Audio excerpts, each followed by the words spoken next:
Kerja bakti membangun jalan untuk ke kawasan pertanian di wilayah dilakukan oleh warga Kampung Ciampea Ilir, Desa Tegalwaru, Kecamatan Ciampea, Kabupaten Bogor secara gotong royong. Dengan sangat antusias, sejumlah warga secara sukarela bekerja secara bersama-sama bahu-membahu melaksanakan pembangunan jalan pertanian ini. Tak hanya kaum pria saja, kerja bakti membangun jalan ini pun diikuti oleh seorang ibu berusia kurang lebih 40 tahunan. Tanpa rasa lelah, ibu ini terus bahu-membahu membantu kaum pria untuk bergotong royong. Kerja bakti ini rela dilakukan oleh ibu ini dengan ikhlas tanpa ada paksaan dari para kaum pria. Dirinya rela turut serta dalam kegiatan gotong royong ini dengan alasan agar bisa bersama-sama dengan kaum pria di dalam membangun jalan menuju ke wilayah pertanian di kampungnya. Pembangunan jalan menuju ke wilayah pertanian ini merupakan akses jalan yang diperoleh dari hasil pemberian warga sekitar secara sukarela untuk dijadikan jalan. Biasa bantuin aja. Bu nggak berat Bu kerja gini Bu? Enggak lah, daripada tidur biar sehat keluar keringat. Oh gitu. Bu, ini kan bantuan Samisade nih. Ibu sendiri warga sini? Iya. Gimana nih atas dibangunnya jalan ini? Senang lah, biar jalankan hidup gitu.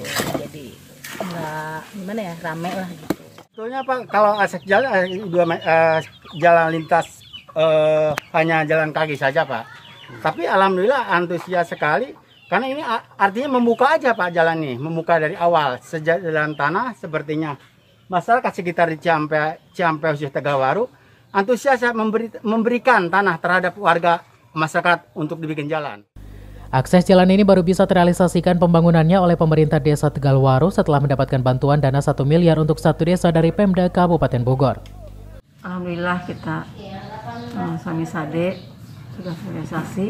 Tanggal pertama itu tadi kita dengan luas 861 dengan anggaran Samisade 1 miliar. Saya sangat senang, mudah-mudahan terwujud dengan melihat antusias sekali warganya pengen mempunyai jalan tembus antara Tegalwaru dan Desa Cinangka, perbatasan Desa Cinangka. Ya. Kerja bakti yang diikuti oleh kaum ibu seperti ini memang telah menjadi salah satu potret warga di pedesaan yang memang selalu rela bergotong royong demi untuk pembangunan sebuah sarana umum bagi warga. Dari Ciampea, Kabupaten Bogor, Iman Abdurrahman melaporkan.